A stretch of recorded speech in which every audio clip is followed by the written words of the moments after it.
if we're to reach out as writers, or even as Guyanese say, then translation is obviously helpful, and a method of connecting with different communities of writers. Of writers. Yeah, different And communities of readers. writers and readers. And yes. readers. Mm. And readers.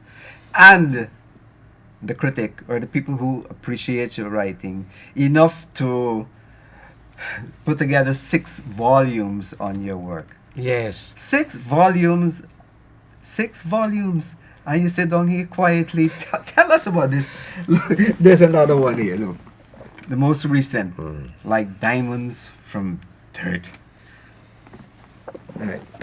And these 6 volumes comprise of us, what? 30 academics from all over the world. Finland, Poland, Iceland, I don't know where. Well, it's just there has been a growing interest, strong interest in the field of literary studies on post-colonial literature, and that interest has been driven by the excellence of the writers. Wow. Imagine a little space like us, a little region of us in the English-speaking Caribbean. We've produced 2 Nobel Prize winners, Derek Walcott and V.S. Naipaul. So the academics catch up with the writers who are glorious and splendid, and cannot be ignored. And so the books that have been written about me owe their existence to people like Naipaul and Walcott, who excelled at the international level. Do you understand what I'm saying? And also there are lots and lots of essays and MA dissertations and PhDs published on Guyanese writers in Britain. Yes. Yes. So we do support a kind of a literary industry in that sense, I don't mean that in a cynical way, but it is very rewarding and very, one is always grateful that somebody is looking at whatever it is you made, in my case, a novel or a poem, and you still marvel at the fact that they take up one of your books and read it and are moved enough to write something about it. You're still struck by surprise, and I think that's for all the writers in the community of writers I mentioned earlier in England. But they may see things that you not necessarily or deliberately put into that work, When you finish a book, that's it, you finished. It's no longer yours. It's what the critic thinks of it, because they read it, he or she will read it in their own way. And that is as valid as what I thought I was writing. And there are many occasions when somebody said to me, well, actually, you meant that, didn't you? And I thought, well, did I? Yeah, maybe I did. Because when you write, you don't necessarily think of the philosophy of writing or it's not an intellectual process. Yeah. I don't find it myself an intellectual process, and I think all writers will say this to you. I think it was Lawrence who also said that you don't worry about the metaphysic, in other words, the philosophy of writing. You do the writing. Just right. Yeah. One of the best advice, just right. And we'll get there. Yeah, just right, and hope that, well, first of all, don't worry about intellectual property rights and readership. Don't worry about that. Just focus on trying to do something interesting in the page that, first of all, interests you as the writer, because you don't really want to bore yourself by writing boring stuff. You want to express yourself on the page in a way that interests you, the writer, and you, the reader. So that's the primary task, if you like, of the writer. Of the writer. If I'm only addressing young writers who are now setting off on their mission, and it is a kind of a mission that sometimes ends nowhere, ends nowhere. Meaning? Well, when I started writing, I hope I still collected my rejection slips. Ah, You know, of course you get rejected, but then you think other writers get rejected as well, and they become very well known. You know, many of them. But no, think that you will be rejected, or don't even think of acceptance but of rejection. yeah, just do just your write. writing, yes. yeah. And you know, you're lucky if you're living in Guyana, because the landscape here is so stupendous and so magnificent and so threatening to life, human life, that there is material there for writing. The landscape is about fear, terror, fecundity, sexuality, The environment. the landscape, you know, and the efflorescence of colors. So there is Lots of material. There's material here, right? And then there is also the legacy of the other writers who preceded you. So writing, I think that's probably one of the reasons why we've produced so many writers. Edgar Mittelholzer, Wilson Harris, and so on, right? Yeah. Who, by the way, Carter J. yeah, of course, Martin Carter and so on. Yeah. By the way, I have to say with great pride, they're New Amsterdam writers. Mittelholzer was from New Amsterdam, There are quite a Coburg few. Street, Wilson Harris. So Sridhar Ramphal, who died recently, who was a writer, he's published about 4 or 5 books. Not creative writing, but political writing. New Amsterdam lad. And Sir Frank Bowling. Quite a few. Sir Frank Bowling, who's one of Britain's leading and most lauded artists. It's from New Amsterdam. Absent, is it? Absent playwright. Playwright, Michael Yeah. Abenseth, Mike- yeah. Yeah, we're in New Amsterdam, proud to be on the margins. Because when you're in the margins, as Wilson Harris said, when you're in the margins, you can tilt the plane of the center.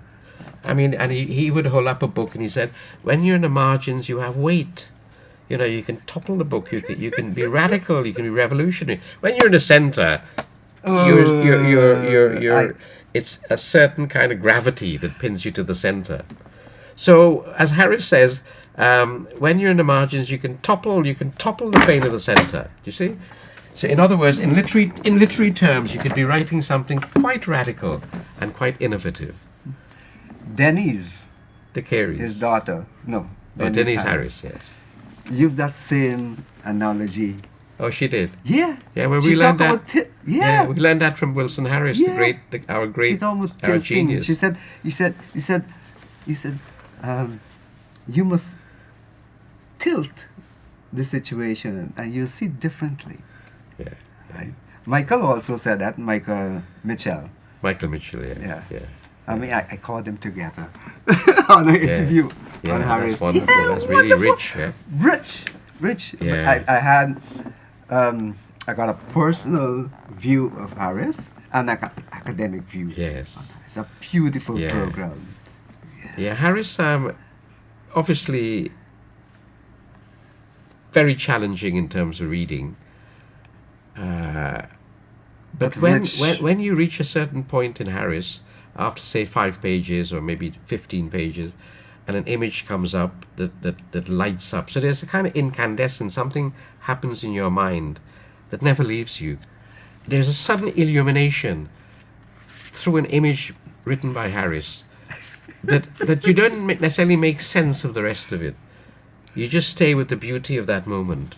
The opening lines of Sweet Lee G. Reading it and I thought, this sounds like Harris. Right? My bicycle. Sweet Lee G cried in the second before toppling to the ground and hitting her head. And I said, from that first sentence, so much. Like Harris going through a painting or falling out, there's so much in that first sentence that you can read, like Harris. Let's talk about Sweet Lee G. This is a sweet book. Let's talk about a love story. Sweet Lychee is about the real and the imaginary. About storytelling that reveals finding possibilities in the bleakest circumstance. And about narratives that embalm and conceal. Over to you. Well, that's I mean, I wrote the novel. I didn't really think that was what it was about. But no, I mean, let's be serious. It's hard work to write 50, 60, 70,000 words, because you're there with the blank paper, and I write by hand, and the pen, and you have to fill that page, haven't you? And this is about a writer. Yeah, and you'd prefer not to. So I spend days and weeks not doing anything because I can't. It's too much, and you brood on it, and it kind of eventually something distills and comes out through ink. But you continue writing because some of what you write is really enjoyable in the process of writing, and you get excited by whatever it is you've written, that paragraph or that sentence, and it excites you, and you think, well, okay, go on and excite yourself even more, and continue being ravished, as it were, not by your writing, but by the writing. So that's what I think compensates for the horror of facing a blank page, because when you do eventually fill out that blank page, some of it might really excite you. Yeah. But no, I mean, it's not something I would recommend easily to people. I mean, of course I would, but it's work. Yeah. As well. Talk about excitement. I am really excited now about the work I did. Oh, perhaps at secondary school, about boyhood days. And I'm looking over the script, right? And I said, this should go to publication. I'm excited going over the games we played, school days. Some of the senorious things that we got up in, the wicked things that we got up into. Right? The gangs, we had little gangs and things like that. And this thing is boiling up in me.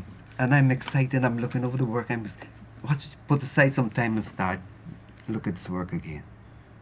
It's called Urban Day, like growing up in this area.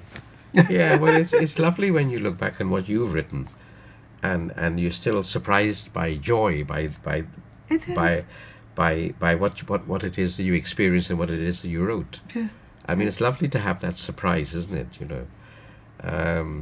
Having said all of that, you can also be a really boring writer. One can, not you, one. And I always think one of your main duties, as it were, not that writers have any duties. We're all anarchists, and we're all anarchic and eccentric in some way or the other. But one of your duties is not to bore people. My God, I mean, that's terrible if you're going to bore people. Yeah. So I tried to make every novel different from the previous one. Different subject, different characters, different centuries, different centuries, different time, different genres, but always about Guyana. So you come back to Guyana. Yeah, come back to Guyana.